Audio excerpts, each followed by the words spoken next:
Bismillahirrahmanirrahim. Assalamualaikum warahmatullahi wabarakatuh. Waalaikumsalam warahmatullahi wabarakatuh. Ya Allah, seru banget. Ustaz sehat, Ustaz. Masya Allah. Alhamdulillah. Patung. Alhamdulillah. Dulu beriman Ustaz dan official channel. Aduh ya Allah, ini kangen banget. Mohon maaf, saya udah lama nggak ikut ngevlog di channelnya Pak Ustadz Danu official channel. Ini makanya ini alhamdulillah, aduh seneng banget ya Pak Ustadz. Tidak bisa digambarkan dengan kiti-kiti. Di ini kan biasanya kalau bisa digambarkan kan dengan kata-kata, kalau nggak bisa tuh udah kiti-kiti. Saking sulitnya digambarkan gitu. Alhamdulillah bisa hadir di sini nge-vlog sama sedulur-sedulur beriman dari channelnya Pak Tung Family Channel ya? Iya, insya Allah. Pak Haji udah ada kan channelnya? Insya Allah. Ya, Masih insya Allah. pasti insya Allah. Oke, mudah-mudahan disegerakan ya. Amin. Namanya masih sama kan? Eliza Channel. Elizai Official Channel. Ya, aduh Pak Ustadz, nih setelah beberapa kali kita kontekan, belum ketemu waktunya karena satu dan lain hal. Alhamdulillah izin Allah hari ini, mudah-mudahan ini banyak pembelajaran nanti yang bisa diambil sama viewer semua, bisa dijadikan sebagai pembelajaran kehidupan sehari-hari, manfaat intinya gitu ya, dunia wal akhirat. Ini Pak Ustadz, jadi pengen cerita sama Pak Ustadz, ada yang mau ditanyakan juga, sekalian mungkin ini bisa sharing buat teman-teman juga, khususnya yang mungkin udah pernah naik haji atau belum pernah naik haji, yang udah pernah berangkat umroh maupun yang belum, gitu ya Pak Ustadz. Jadi saya ini kan ceritanya mungkin teman-teman netizen juga ada yang mengalami seperti saya alami gitu, jadi kayaknya ini bisa nih untuk saya ceritain. Jadi kan saya tuh beberapa kali kan gagal, Pak Ustadz. Mau berangkat umroh tuh kan dari mulai uangnya dibawa kabur gitu ya, bentrok schedule, kemudian pokoknya ada aja masalahnya Pak Ustadz, bertahun-tahun. Jadi kalau ditanya mau umroh nggak sih, itu bukan lagi pengen mau, bukan, tapi kayak Hari ini berangkat mau gitu ya, sampai gitu iya. Jadi sampai di titik yaudah ya Allah, kalau misalnya memang Allah udah izinin ke sana, tahu-tahu berangkat aja. Saya tuh ngucap begitu Pak Ustadz. Ngucap begitu. Sampai kemarin istri tuh bilang, mau umroh nggak? Udah, pokoknya kamu mau berangkat, kamu yang urus semua. Pokoknya gimana cara nanti kalau emang Allah izin aku ke sana. Jadi aku tuh kayak dibilang ngikutin dari awal, prosesnya nanti begitu terima kabar nggak jadi karena A, B, C tuh kayaknya udah gimana Pak Ustadz ya, takut ada harapan gitu loh. Takut berharap nanti nggak jadi lagi. Nanti nggak jadi lagi, begitu. Jadi yang terjadi adalah aku tuh nggak pernah nanyain, ini sudah sampai mana prosesnya, visanya bagaimana, paspornya bagaimana, nanti di sana hotelnya apa, pesawat. Bahkan besok berangkat, hari ini aku masih syuting Pak Ustadz. Sampai jam 11:30 malam. Besok berangkat, padahal kan biasanya kalau orang umroh kan istirahat dulu. Nggak, jadi schedule udah masuk, ya sudah gitu. Sampai orang-orang di lokasi syuting tuh, beneran besok berangkat? Iya. Kalau masih di sini? Gitu. Ya kurang lebih seperti itulah. Jadi tanggal 8 jam 1 pagi, 1 dini hari aku berangkat Pak Ustadz ke sana. Berangkat, udah pokoknya mau pesawatnya apa, ininya apa, aku nggak tahu menau, kenalan sama yang punya travel. Singkat cerita jam 8 sampailah di Jeddah. Terus kita ke Madinah dan lain sebagainya di sana. Nah, yang aku rasain Pak Ustadz dari yang mungkin dulu entah itu orang tua, kakek, tetangga, temen yang pernah berangkat dari sana kan suka ada bahasa begini. Kalau berangkat haji, awas hati-hati dengan ucapan gitu kan. Salah-salah ngucap jadi kenyataan begitu. Kurang lebih yang sering didengar begitu. Apa yang dirasain, apa yang dipikirin, gitu kan. Kemudian juga aslinya kita, karakternya kita tuh mau kita bungkus di sini sedemikian rapi, nyampe sana kebuka aslinya begitu Pak Ustadz kurang lebih. Nah sampai di sana, saya tuh merasakan ucapan-ucapan itu. Cuman setelah saya jalani beberapa saat, saya berpikir bahwa ini tuh kayaknya ada rulesnya. Rulesnya adalah setiap orang yang mau berangkat ke sana dan mengalami hal itu, memang tujuan ke sana tuh mungkin yang buat ibadahnya kuat begitu loh.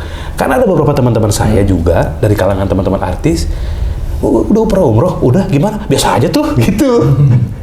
Jadi berarti ada dua informasi yang beda nih di saya nih Pak Ustadz. Mau ke sana habis bulan madu, Ya misalnya nyampe kamar, ya kok udah azan lagi sih? Gitu. Ada yang begitu. Akhirnya sholat ini. Pas pulang juga bilang, enak gak sana? Capek gitu kan. Lu di hotel aja lah. Kok tiap waktu kita harus desek-desek gitu kan. Oh, saya tuh bingung nih gitu. Ada yang ngomong begitu nggak 1-2, tapi juga yang ngomong bahwa nyampe di sana tuh ibadah tuh begini juga nggak 1-2, banyak. Nah ini mungkin langsung aja saya percepat. Itu kurang lebih garis besarnya seperti itu. Saya tuh ngalamin hal terkecil gini Pak Ustadz. Hal terkecilnya itu adalah akhirnya saya selama beberapa hari di sana saya bisa, mungkin ini yang saya rasain, perbedaan ketika kita ngomong dalam hati terucap sama ada yang di pikiran. Misalnya kayak gini Pak Ustadz, ini yang paling kecil ya Pak Ustadz ya, yang paling kecil. Mungkin di antara teman-teman juga ada yang pernah ngalamin gitu. Masalah makan. Jadi waktu di Madinah tuh kan, makan tuh kan enak aja Pak Ustadz. Ini di hotel atau di luar? Hotel. Oh di hotel. Kalau Madinah kan, kita gimana ya? Indah gitu kan. Keluar hotel, nyebrang masjid. Rapi. Kemudian santai gitu ya. Terus dapat hotel, makanannya tuh ganti-ganti tuh. Menunya. Siang, makan sore, makan malam gitu. Nikmat, nyaman. Selama 3 hari di sana, begitu ke Mekah, nyampe sana pertama itu kan langsung tawaf tuh paginya jam 1 sampai jam 3 segala macam. Nah, dapat makan malam waktu itu pertama tuh. Jadi habis itu siang, sorenya ke Masjidil Haram, baru makan di hotel yang di Mekah tuh malam gitu. Pas nyampe restoran, makanannya tuh ayam gulai sapi, gulai ikan, kerupuk, nasi. Dalam hati nih Pak Ustadz, kok sederhana banget ya, gitu kan? Dalam hati nih Pak Ustadz, dalam hati saya, oh beda. Mungkin ini hari pertama, gitu kan Pak Ustadz. Dah tuh.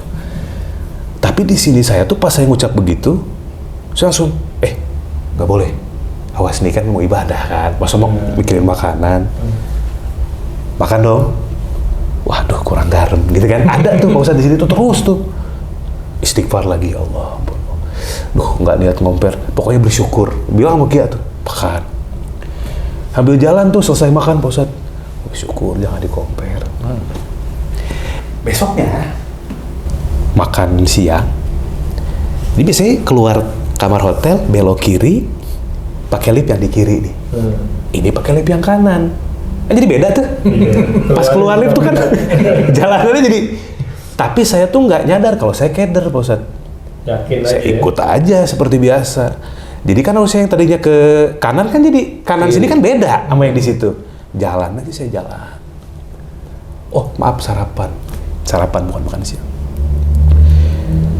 Pas nyampe saya disuruh masuk. Pas saya masuk, makanannya kok lain. Lainnya lebih enak, lebih enggak? Mewah Pak Ustadz. Dari mulai makanan dessertnya, makanan beratnya tuh Pak Ustadz ya. Ada makanan-makanan zaman saya kecil dibikinin sama mama tuh. Kayak makanan Pakistan begitu. SMP, oh Pakistan. SMP. Yang mirip-mirip begitu lah ya. Daging giling, ada rotinya, apa segala macem. Pokoknya mewah. Pas saya duduk, baru nggak nengok kanan kiri, mukanya kok nggak ada yang Hindu. nggak ada yang Indonesia. Ini orang-orang Arab, orang Turki gitu ya. Kok saya bisa masuk? Padahal kan bawa pakai gelang. Gelang emang nggak saya pakai, taruh di tas. Tapi saya bawa Kia kan Indonesia banget kan. Pakai name tag Indonesia juga. Dilalanya name tag saya hilang. Jadi nggak Di tahu. stasiun kereta cepet. Jadi mungkin dia mikirnya, oh ini orang Turki, kalau nggak Pakistan, kalau Arab nggak mungkin karena mereka tahu saya bukan Arab. Masuk. Ini kayaknya bukan restoran Indonesia dah. Iya ya. Kok kita kan disuruh keluar ya? Bukan kamu kali, gitu kita bercanda gitu kan Ustadz. Udah bismillah kita makan aja. Makan tuh Pak Ustadz. Nah lagi makan itu karena enak, nafsu kan. Ini baru makanan begitu. Ini baru makanan. Yang kemarin mau, keucap semua akhirnya yang tadi jalan dalam hati. Udah kita istighfar tuh Pak Ustadz. Ucap. Kemarin kurang garam. Jadi diomongin. Bedain ya. Iya. Makan aja udah. Sampai kenyang, alhamdulillah. Pulang nih, senggol. Besok di sini lagi, ingetin jalannya, saya bilang begitu sama Kia tuh, siap gitu kan. Nah, aku brewok nggak aku cukur biar kelihatan Timur Tengahnya gitu, biar dia jadi masuk terus ya. Besokannya sama tuh, keluar kamar, lift kanan, turun ting kanan, set, saya lihat nggak ada itu. Restorannya nggak ada. Mungkin restorannya sama, tapi nggak terang kayak kemarin, terus kursinya berubah semua. Saya bilang sama Kia, ini ditukar. Keperasaan kayak nggak kerjaan banget. Pihak hotel ganti-ganti kursi. Orangnya juga nggak ramai kayak kemarin. Terus pas saya coba ngintip-ngintip gitu, nggak kayak kemarin, Pak Ustadz. Warna-warni makanan, cahaya lampu, enggak. Biasa aja orang. Emang sih itu restoran untuk orang-orang ini sana. Tapi beda. Pas saya mau masuk, ya Allah Haji, nggak boleh masuk. Kemarin boleh. Kemarin tuh baik banget. Ya Allah Haji, baik gitu, ya kan? Sekarang tuh enggak, masih sama orangnya kayaknya tuh, brewok gitu. Terus kita dari semenjak itu sampai pulang, saya makan itu terus Ustaz. Gulai sapi, gulai ayam, Makanan yang susah selera udah nggak ada. nggak ada. Sampai terakhir dengan rasa yang tadi saya sebutin itu. Kurang garam. Iya. Dan segala-segalanya sampai akhir pulang itu yang saya makan di Mekah. Di restoran itu. Nggak nemu lagi tuh. Bulak-balik Bang Ustaz, nggak ada. itu ya saya mau tanyain itu kebetulan kah atau memang ia di setting tempat duduknya? Apa perasaan saya aja? Apa gimana ya Pak Ustadz ya? Itu dulu yang mau saya tanya. Itu yang paling kecil Pak Ustadz ya? Ya, bismillahirrahmanirrahim. Assalamualaikum warahmatullahi wabarakatuh. Waalaikumsalam warahmatullahi wabarakatuh. Jadi persoalan itu persoalan yang sebenarnya biasa, tapi saya belum paham sekali. Iya. Apakah yang kedua datang itu disuruh masuk atau memang tidak ada orang sama sekali atau tidak boleh? Iya. Yang kedua nih. Yang kedua, datang kedua kan gitu ya? Datang kedua nggak boleh. Nggak boleh, tapi Nggak ada boleh. di situ. Tapi restorannya itu. Heeh. Tapi dalamnya si meja sama kursinya nggak kayak kemarin. Lebih kecil ruangannya. Kemarin kan luas tuh Pak Ustadz. Lampunya gitu ya, beda ya. Makanan yang disajikan, saya kan ngintip-ngintip. Saya ingat-ingat, ini yang kemarin nggak ada lagi memang. Pokoknya yang kemarin saya sama Kia ke sana tuh pemandangan itu nggak ada. Iya, bisa aja itu pergantian orang, pergantian travel. Orang. Iya. Biasanya begitu. Jadi yang sering saya alami atau saya amati itu pergantian travel itu biasanya ya diganti. Kalau yang satu memang pada waktu Mas Bobi datang itu agak kelihatan mewah barangkali ya, agak kelihatan khusus ya. Itu travel memang khusus, disediain memang khusus. Kemudian kalau udah makan itu langsung cara kerja orang-orang sana itu kan cepat ya. Jadi di titik selesai makan langsung semua ganti. Iya. Semua ganti dan memang yang saya amati biasanya ya kalau dari travel mewah sama travel yang biasa ya akhirnya ya tetap ya biasa. Umroh kan memang ada umroh yang memang kelasnya tinggi, ada yang biasa, ada yang VIP, ada VVIP, ada yang super VVIP ya begitulah. Kali pada waktu itu kalau memang itu hotelnya bagus, namanya bisa aja di situ ada yang VVIP. Nyelip kali saya masuk situ kali Pak Ustadz. Ya, nyelip lah istilahnya. Jadi kalau umpamanya dia VVIP tetapi hotel yang dipakai itu biasa ya, memang kelasnya ya kelas bagus sih, cuma yang memang VVIP beneran hotelnya dianggap biasa, makanannya dibikin mewah. Iya. Nah, di titik itu pada saat Mas Bobi makan bisa aja itu makanan terakhir bagi yang VVIP tadi. Makanan terakhir. Hari terakhirnya. Seperti itu. Iya. Jadi kalau menurut saya seperti itu. Jadi hari terakhirnya pas mereka itu makan. Nah, Mas Bobi nyelonong. Itu makan ya nggak apa-apa. Itu semua takdir Allah kan ya, nggak apa-apa. Cuma karena sudah pun niat besok mau ke situ lagi, nah lupa kalau itu udah terakhir. Harusnya tanya Besok. besok makannya di mana, harusnya gitu. Pak Ustadz, Ya. apakah ini semacam ujian untuk Mas Bobi dan istri nih yang belakangan hari itu sering membanding-bandingkan Allah uji dengan restoran seperti ini, padahal itu goib gitu misalnya, Ustaz. Kalau gaib di daerah Medina, khususnya dekat Masjid Nabawi itu jarang ya. Oh, kan ada malaikat di situ. Iya sih, bisa aja saya bilang iya sih. Tapi kan kelasnya kita itu kan bukan kelas para nabi atau rasul, kan gitu. Harus seperti itu kita berpikir. Jangan semuanya dihantam kromo. Kan bisa aja kalau Allah menentukan. Wah, ini mengajak berantem bukan mengajak berdiskusi baik, kan gitu. Setuju ya. saya, Pak Ustadz, betul. Jadi kalaupun umpamanya itu malaikat, bisa aja terjadi, cuma bagaimana itu malaikat seperti itu, kan gitu ya. Iya, betul. Karena kondisinya ini kondisi biasa. Tapi kalau menurut saya yang secara real ya seperti itu, gitu. Jadi seperti itu. Jadi hal-hal yang normally istilahnya menurut saya ya. Karena seseorang yang kayak Mas Bobi itu ada perasaan, bukan perasaan, pada saat makan pertama dengan gulai itu, kemudian kan di sana memang kan rasa bumbu Indonesia atau bumbunya khususnya garamnya kan rata-rata kurang, Mas, memang. Iya, karena mungkin jumlahnya banyak juga kali, Pak Ustadz ya? Enggak juga. Emang kurang. Memang seleranya begitu. Jadi kayak mamanya gini nih, yang sering saya alami. Itu saya makan, yang masak orang Indonesia, masakannya Indonesia. Iya. Itu ya garamnya kurang, normal aja. Ya kurang gula dikit ya, itu normal aja. Iya. Menurut saya itu normal, karena barangkali itu disesuaikan, atau ya memang bisa aja agak ngirit. Wallahu alam, saya nggak ngerti. Tapi pada saat makan ya sudahlah, itu makanan.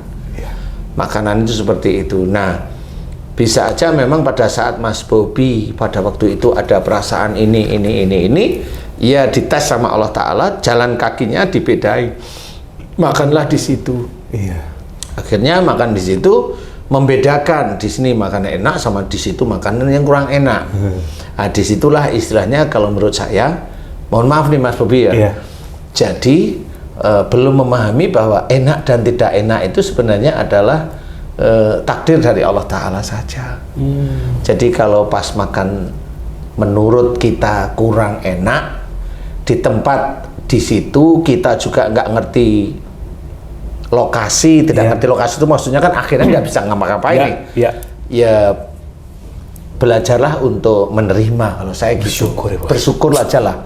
Enak tidak enak itu sebenarnya kan hanya makanan biasa. Betul. Kalau mamanya nggak enak ya cukup makan, yang penting keisi. Kenyang, ya keisi kalau. Oh iya, keisi. Kalau tidak enak kan banyak keisi. Ya. Kalau keisi itu kan banyak ya. Iya. Yang penting keisi apa, nyoba kayaknya kurang pas ya. Enggak apa, yang penting keisi. Sebenarnya persoalan seperti itu juga ujian dari Allah Ta'ala kepada kita.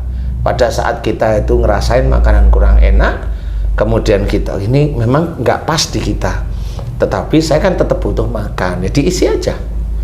Karena kurang makan, insya Allah itu juga tidak menjadikan seseorang itu mati. Kurang makan di 1 hari 2 hari kan nggak mungkin mati. Paham ya. Sehingga hanya isi aja apa sayur atau buah, insya Allah itu kan tetap ngenyangin dikit lah. Istilahnya agak menipu perut istilahnya. Nah, pada saat Mas Bobi menipu lidah. menipu lidah. Jadi pada saat Mas Bobi merasa gulai-gulai gitu tadi dengan rasa yang kurang, nah bisa aja diuji sama Allah Ta'ala dengan yang enak. Nah, di titik enak itu Mas Bobi lupa ya, ini makanan enak, ini yang mana mau ngapain nih kalau dikasih makanan enak ini? Ngapain nih? Nah, akhirnya lupa di titik itu. Nah, ini bisa aja pergerakannya itulah cara Allah. Bahwa seseorang itu biasanya kalau kesulitan, biasanya dia itu macam-macam. Bisa ingat kepada Allah Ta'ala, bisa protes kepada Allah Ta'ala. Paham. Karena kesulitan. Paham. Bisa ingat atau bisa protes. Kan gitu ya. Nah, pada saat orang itu dikasih nikmat oleh Allah Ta'ala, dia protesnya biasanya enggak. Tapi ada yang protes. kurang ini, kurang itu. Ada orang-orang tertentu yang seperti itu. Tetapi biasanya rata-rata senang. Nah, di titik senang ini biasanya lupa. Biasanya lupa di situ, Mas. Nah, lupa inilah sebenarnya yang terjadi di sehari-harinya kita. Jadi istilahnya banyak dari diri kita itu dengan sesuatu yang tidak enak itu bisa aja ingat kepada Allah Ta'ala, sholat dirajinin, berdoa dikusukin terus menerus 1 minggu, 1 bulan seperti itu. Dan itu jelas, dan itu boleh-boleh aja kalau saya bukan ini, tetapi kan ada tujuannya. Tujuannya apa? Ya kepengen nggak, pokoknya kepengen lebih enak gitu aja. Kan gitu ini tujuannya. Ada yang disembunyikan, ada yang dituju sebenarnya. Nah, disitulah yang harus kita pikirkan bahwa sebenarnya semua yang terjadi ini atas izin Allah Ta'ala. Yang kurang enak yang kita rasakan yaitu dari Allah. Dari mana? Bisa aja dari perbuatan-perbuatan kita. Benar. Tapi yang kita rasakan tidak enak pun sama. Dari mana? Dari iman kita bisa. Enggak dari perbuatan dosa, tapi dari iman. Apa? Emang Allah mau menguji iman. Karena orangnya sudah mulai bagus, baik. Nah, imannya yang diuji. Dikasihlah sesuatu yang biasa saja. Oh, sebenarnya kalau dimakan juga ya doyan-doyan aja sebenarnya, kan begitu ya. Bener. Nah, kadang-kadang orang itu begitu. Mohon maaf nih, biasanya berpikirnya gini, aku kan bayar segitu ya, kenapa begini? Nah, itu orang itu berpikirnya begitu. Dan itu tidak sadar bahwa dia itu ke sana tujuannya ibadah, bukan banding-bandingin sebenarnya, Mas. Disitulah yang akhirnya merusak otak kita, merusak hati kita. Akhirnya apa? Ya bisa aja memang nggak sampai tujuannya. Tapi ketika memang, kan saya mengalami 2 transisi ini, Pak Ustadz. Pertama saya merasa, terus saya istighfar. Istighfar, ya Allah, saya mohon ampun kalau misalkan saya ada rasa tidak bersyukur ketika makan ini. Yang kedua, itu terucap. Maksud itu terucap, membandingkan itu terucap. Nah, berarti ada perbedaan, Pak Ustadz, ketika kita masih dalam hati kemudian kita istighfar dengan sesuatu yang terucap itu jelas perbedaannya berarti, Pak Ustadz, apa gimana? Bedanya di sini, titik pada saat istighfar sama terucap duluan mana? Karena endingnya, kalau saya lihat endingnya tetap duluan mana? Duluan istighfar. Kalau yang kedua sih nggak ada istighfar. Nah, kan beda. Nah, disitulah pada saat pertama Mas Bobi ingat. Makanya tadi saya cerita apa? Kalau diberi kesulitan, bisa aja ingat pada Allah. Istighfar. Pada saat dikasih nikmat, kadang-kadang malah enggak. Makanya lupa. Istighfarnya pas nggak ada lagi tuh restoran. Astaga, karena istighfarnya itu jengkel. Kenapa nggak nemuin? Kan gitu lagi. Kan ketemunya begitu, betul ya? Jengkel itu kan akhirnya susah. Nggak ada lagi ya kemarin ya. Susah itulah ya tadi ingat Allah. Nah, itu manusia itu ya begitu itu rata-rata ya, Mas ya. Begitu, makanya pada saat nggak ada langsung alhamdulillah tidak ada, berarti kemarin ujian. Nah, itu nggak jarang orang begitu. Kenapa nggak ada ya? Masih celingak nggak ada. Sama seperti orang naik sepeda motor, ya. Kempes itu gelidik-gelidik. Mak tahu itu kempes masih dipegang banyak. Ngerti maksudnya? Bener nggak sih? Iya bener. Naik sepeda dulu masih kan ya? Udah kelihatan gini ya. Di turun masih di buat apa ya? Memastikan. Iya. Udah pasti kok itu. Udah rata begitu sama tanah, masih aja dipegang, ya Allah ya Rabbi. Nah, Mas Bobi, apalagi itu pengalamannya? Oke, ini kita langsung lompat ke yang ini aja, Pak Ustadz ya. Yang nah jadi, semenjak tragedi restoran itu, Pak Ustadz, saya tuh jadi lebih hati-hati. Tragedi restoran. Lebih hati-hati untuk berpikir, berucap. Ya, tapi ini saya ambil yang ini aja, yang menurut saya ini kejadian yang paling berkesan sampai sekarang buat saya. Jadi gini, sampai di hotel kan di screen tuh suka ada liputan live Mekah tuh, orang tawaf kan, begitu kita masuk hotel. Di hotel Mekah nih. Iya. Jadi kan kita bisa tahu nih Pak Haji, oh jam segini orang sepi, oh jam segini orang rame, karena Masjidil Haram tuh di depan hotel. Oh, hotelnya pas di pelataran Haram. Pelataran Haram tuh. Kebalik. Apa tuh? Hotelnya di depan Masjidil Haram. Hotelnya di depan. Iya betul. Tadi saya bilang apa ya? Pelataran. Pelataran. Depan Pak Ustadz. Jadi turun ya jalan inilah berapa ratus meter gitu. Nah, Kia nih. Istri. Istri. Aku pengen deh sholat di Hijri Ismail. Kia tuh, Ustadz. Kalau kamu gitu kan? Kalau aku sih pengennya nyium Hajar Aswad. Itu ada kepingin yang berbeda nih aku sama Kia, Pak Ustadz. Tapi di Hijri Ismail tuh yang aku baca, kalau kita sholat di sana itu dosa kita semuanya diriset, ya kan? Malaikat menghapus gitu ya, seizin Allah gitu. Kalau kamu kenapa pengen Hajar Aswad? Kalau aku tuh, yang aku pikir adalah kalau di Hijri Ismail pada satu waktu banyak orang sholat di situ, gitu kan? Satu tawaf, yang lain tawaf juga banyak. Tapi kalau Hajar Aswad, begitu kepala kita masuk, di dunia ini kita doang yang ada di situ tuh. Satu kegiatan yang tidak bisa dilakukan oleh orang lain, satupun di muka bumi ini adalah ketika kita di situ kan. Itu kan jadi saya tuh punya pikiran, wah kayaknya satu-satunya nih. Dari segi spesial. Dari segi spesialnya gitu. Ya dong, Pak Ustadz pikirnya begitu tuh. Normal ya. Normalnya begitu. Tapi ketika ngelihat orang baku hantam di situ, Pak Ustadz ya. Oh, berebut untuk mencium kan? Ada yang sikut, ada yang cekek, tarik kain ihram. Tapi aku bilang gini sama Kia, tapi kalau aku harus ke sana, aku nggak mau maksudnya. Tapi kalau ditanya kepengen, kan hanya aja kepengen. Ya kan, bukan mau ke situ apa enggak, kepengennya. Kalau aku pengen aja langsung. Tapi untuk ke situ enggak, karena aku takut nafsu nih.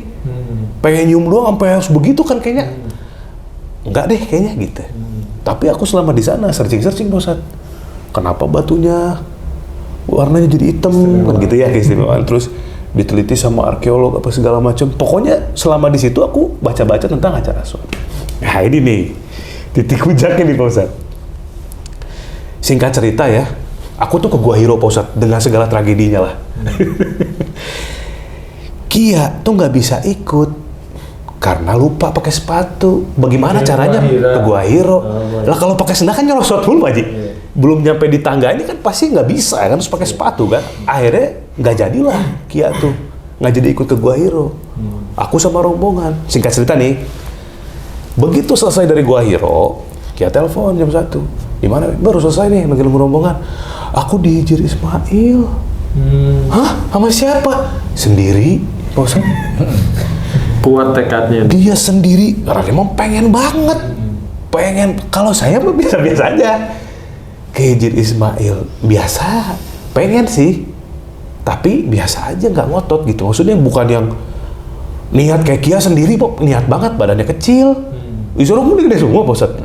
Kamu aman nggak? Ya tadi pas masuk Hijri Ismail, sekarang nutup apa tuh yang pintunya pembatas plastik itu? Ya kena sedikit katanya. Aduh kan saya khawatir ya Pak Ustadz ya. Nangis dia tuh, alhamdulillah aku saat sini. Ke Hajar Aswad juga pengen sih, tapi biasa aja gitu Pak Ustadz. Kamu kesini ya? Wah, aku baru pulang dari Gua Hiro ini. Nah dulu nih, Gua Hiro kan jauh Pak Ustadz. Ya udah ntar aku ke hotel dulu aja. Sampai lah saya di hotel tuh 2:30 Pak Ustadz pagi. Ditelepon lagi, baru duduk pantas di kasur. Telepon, aduh masih nyuruh ke situ. Di mana kamu? Di hotel baru duduk. Jangan rebahan. Kalau rebahan pasti males. Sedih, cepetan aku tungguin. Ntar aku bantuin. Bahasanya begitu. Ntar aku bantuin ke sana. Aku udah tau lah celahnya katanya begitu ngomongnya Pak Ustadz. Udah tahu celah aja. Dia udah pantau dia. Kayak kita mau ke Glodok gitu ya. Kayak Aceli tuh. Aduh ya Allah. Nih, gua ambil lah saya baju ihram Pak Ustadz. 2:30 pagi pakai ihram. Tapi emang saya akuin ya Pak Ustadz, Allahu a'lam ya, ini saya rasain memang nggak ada capeknya memang di sana tuh. Kayak mungkin saya ngerasa ini mah mulut-mulut saya aja, omongan saya aja Pak Ustadz ya. Saya ngerasa membandingkan di sini sama di sana, saya ngerasa tuh di sana tuh apa setan tuh kecil gitu, jadi kecil gitu nyiut gitu Pak Ustadz. Saya ngerasanya begitu. Saya ngerasain, maksudnya ini godaannya nih gitu kan. Kadang-kadang kita kalau lagi sholat gitu, tiba-tiba kayak kebayang usaha, kebayang schedule apa kan, itu kan bentuk dari godaan, salah satu godaan Pak Ustadz. Di sana tuh ada tapi nggak sekuat di sini gitu. Itu menurut saya aja sih gitu. Singkat cerita ganti ihram, nyampe lah saya nih Pak Ustadz ke bawah. Kia udah nungguin dong, ayo sini jalan sini, katanya gitu ya. Udah set, jalan, udah di antrian nih Pak Ustadz ceritanya nih, antrian Hijri Ismail nih. Antaran Hajar Aswad tapi Hijri Ismail? Hijri Ismail, kan Kia maunya saya tuh kayak Hijri Ismail. Oh gitu. Ayo kamu sholat di sini doa supaya nanti Allah hapusin dosa-dosanya kita. Oh yaudah deh, gitu kan. Ya saya jalan aja ngikut kan. Ngantri di sini ya, mana panjang lagi Pak Ustadz. Udah saya nungguin aja. Baru di antrian paling belakang kan mesti jauh tuh. Tiba-tiba ada perempuan. Ya umur-umur 30 tahunan lah ya. Mas Bobi, foto dulu dong. Selfie. Di antrian Hijri Ismail selfie. Ngapain di sini? Mending ke Hajar Aswad. Ikut saya, ditarik. Lah istrinya? Tangan saya tuh ditarik. Itu Kia jejeritannya Pak Ustadz kayak orang kecopetan. Saya tuh kayak dompet Pak Ustadz. Gimana sih perempuan kalau dompetnya diambil orang kan tuh jeritan tuh. Saya tuh gini Pak Ustadz. Iya kan? Saya tuh ngelihat Kia. Saya tahu nih di sini tuh ngeh. Tapi blank. Ditarik aja sama tuh cewek tuh. Pegang ihram gitu. Saya ngikut aja gitu. Ditarik, dan saya ngerasa nih bibir saya ini kayaknya ngiri loh, Ustaz. Saya tuh ngerasa di sini tuh paham, seneng gitu ya. Iya seneng aja. Ditarik, dia ngomong begini. Ini sebelum saya tahu berita-beritanya ya. Nih Mas Bobi sama teman saya 2 orang, diajak ke situ nanti. Yang bikin saya di sini ragu nih. Di sini ragu. Tapi ini saya tuh kayak Kia tuh, saya ngeliat Kia, gitu-gitu dari jauh tuh. Tapi saya ngeliat, saya senyum aja gitu. Terus saya bawa muka lagi. Dan yang nemenin, mending segede Pak Atung, tinggi-tinggi, sekitar lah Pak Atung. Ya Allah kecil, 2 orangnya kecil-kecil. Sepinggang kali Pak Ustadz, segini saya. Kakaknya Duyol kali ya? Kali itu. Itu kan orang gede-gede ya. Ada yang manjat di situ Pak Ustadz, ada yang naik. Dia lewat samping, nggak tahu gimana caranya lah pokoknya. Saya ingat banget tuh di kanan saya tuh, tangan saya kan megang ke temboknya lah ya. Nih Hajar Aswadnya di sini. Ini ada leher perempuan di sini nih, gitu. Akhirnya kalau dilepas, ini ketutup kan, kegulung. Ini nih yang saya bingung Mas. Masih aja. Iya, jadi dari belakang itu ada yang narik ihram. Saya kecekek nih, ngerasa kan itu crowded banget. Saya tuh nengok ke belakang, masih dalam posisi nyengir, terus dilepasin sama orangnya, dilepasin. Udah kayak gitu, dihalangin, perempuan tadi nggak tahu kemana, udah nggak ada 2 orang tadi. Akhirnya sampailah saya di depan sih Hajar Aswad. Jadi saya langsung begini, kayak ngeliat muka gitu. Sempet diem dulu tuh, halo, masuk tuh. Wah masuk, ya udah begitu rasanya ya. Di sini nih, jadi kayak ada ini Pak Ustadz. Di sini nih, wah doa. Itu saya ngerasain banget tuh. Oh doa yang banyak. Doa minta apa aja. Silakan minta di sini. Ada yang begitu. Suara seperti itu. Ya, rasanya begitu ya. Kuat sekali. Di sisi lain ada yang bilang, di belakang tuh kurang lebih gini lah kalau saya terjemahin. Di belakang tuh banyak orang. Jangan apa namanya? Jangan egois. Jangan egois, jangan nafsu segala macam. Udah, saya cepet banget lah kejadiannya. Itu kalau lagi rame-rame begitu masuk, sepi. Doa sebentar, udah saya keluar lagi, wah rame lagi kan tuh. Wah, rame lagi. Tarik keluar.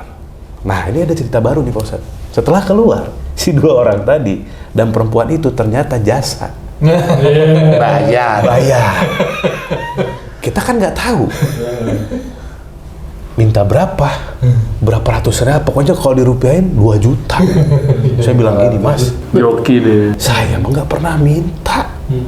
Pengen sih ke situ, tapi saya nggak pengennya tuh bukan harus yang sampai bela-belain bayar gitu ya. Orang Indonesia atau orang India? Orang Indonesia, Pak Ustadz. Akhirnya gini, udah ikut saya dah. Mungkin Kia ada berapa real kali. Ini gimana kamu tadi? Udah, ada uang nggak? Ini orang minta uang, Dia yang maju kan, Mas, kan suami saya nggak minta buat ke Hajar Aswad. Kan tadi situnya yang nawarin, sampai ditarik-tarik suami saya gini-gini. Akhirnya seorang itu, ya sih ikhlasnya aja, berapa aja buat keluarga saya. Gitu. Kan ngomong begitu kan jadi nggak tega ya. Seingat kita tuh di Kia tuh kan ada dompet yang buat jajan-jajan gitu ya. Ada dompet yang buat khusus. Membawa yang dompet yang jajan. Tahu nggak tinggal berapa kalau dirupiahin? Dikasih berapa coba? 10 real. 40 ribu dari 2 juta. Ada cepat ini maaf nih saya bilang. Bener kalau ada ratusan ribu mah mau rupiah mau apa saya kasih. Mungkin kepisah kali. Lah kan kita PR banget kalau mau balik dulu ke hotel kasih lagi kan. Dia juga mungkin kita cabut dia udah hilang apa gimana.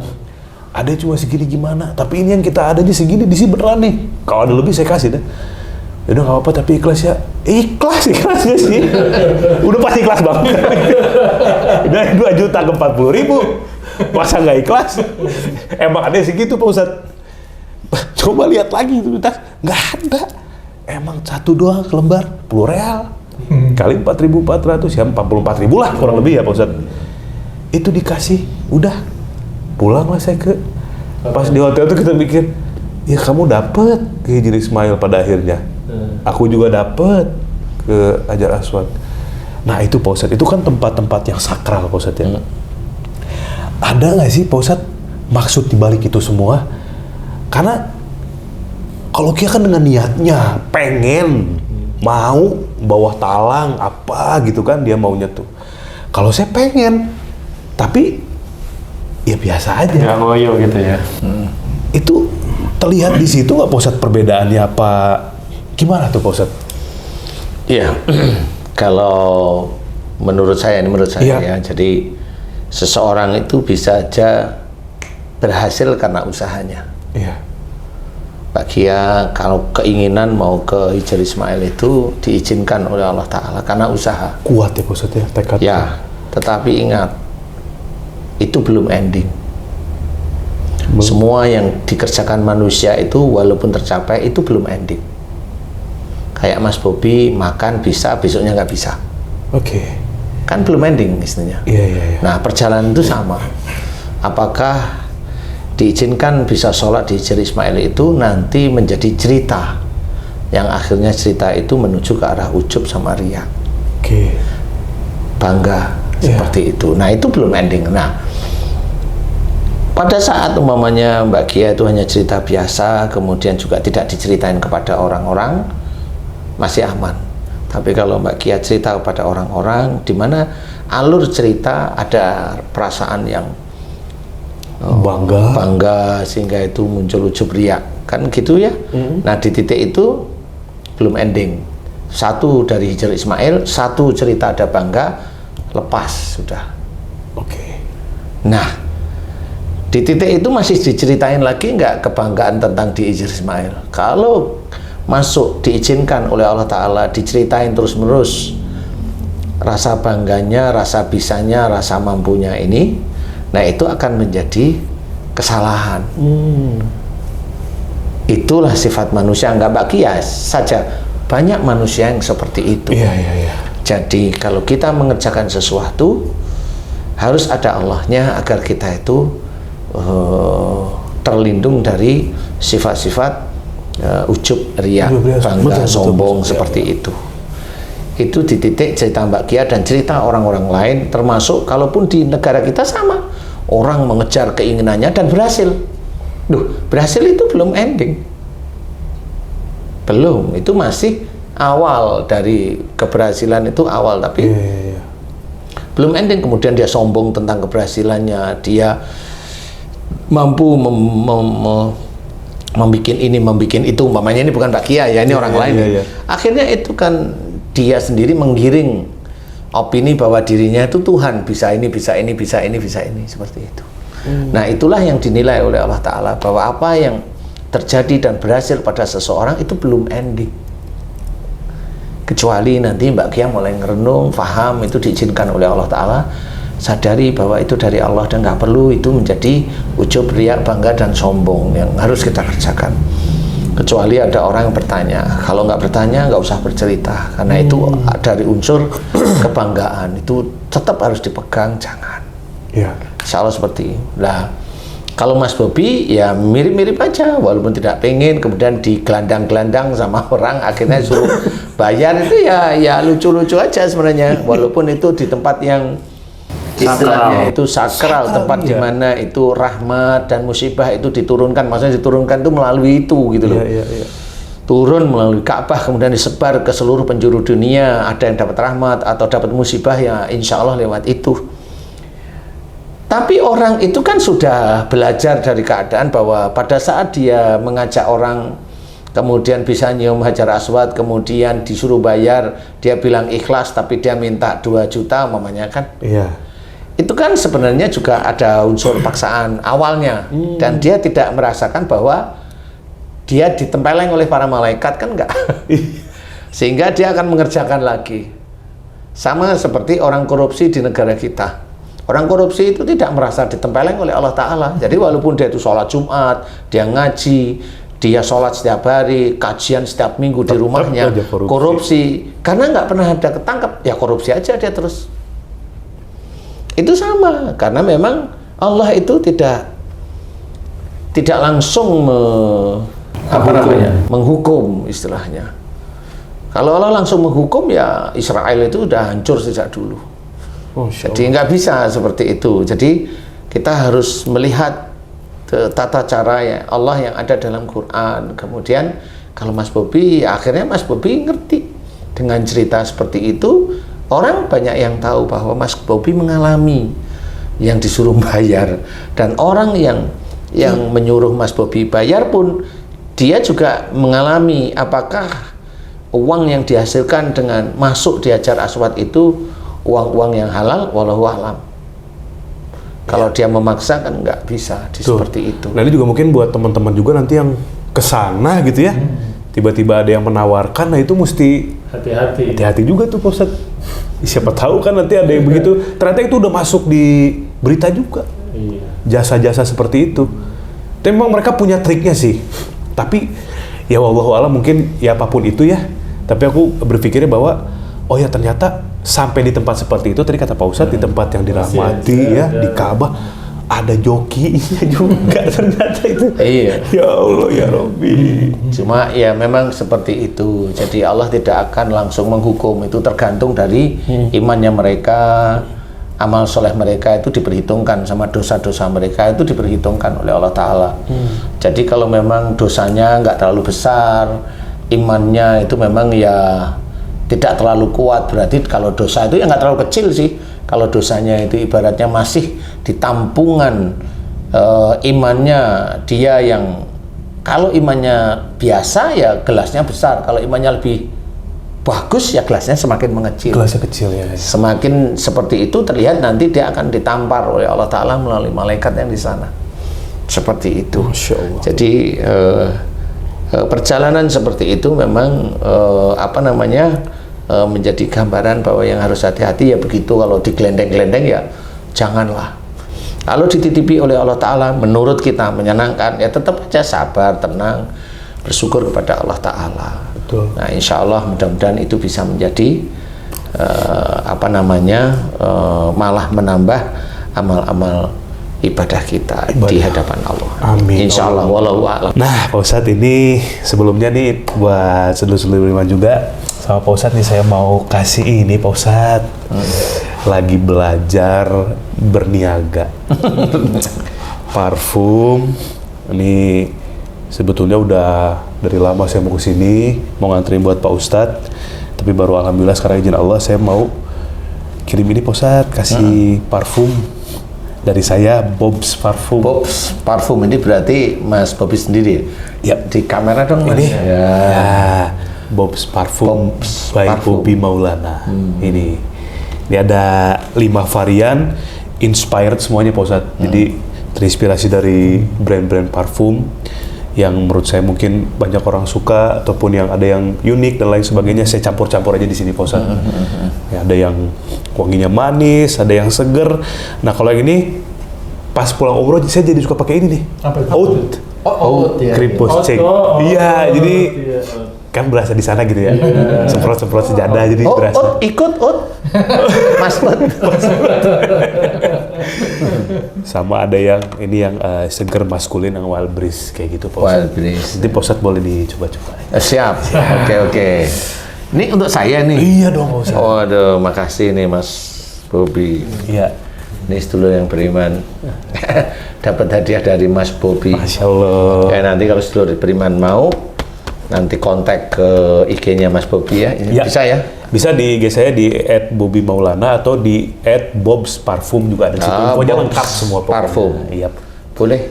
Sekalian daripada kita membeli barang-barang orang Israel kan mending beli. Kan gitu ya. Iya. Dianjurkan barang Iya. kita aja ya. Iya. Terima kasih Mas Bobi. Sami-sami Pak Ustadz. Mudah-mudahan yang balas Allah ya. Amin. Allahumma amin ya Allah. Amin. Lancar. Terima kasih Pak Ustadz. Nanti buat Pak Tung sama Pak Haji penyusul. Menyusul berarti lebih dulu dari Ustadz, menyusul. Menyusul maksudnya Mas Bobi pulang nyusul.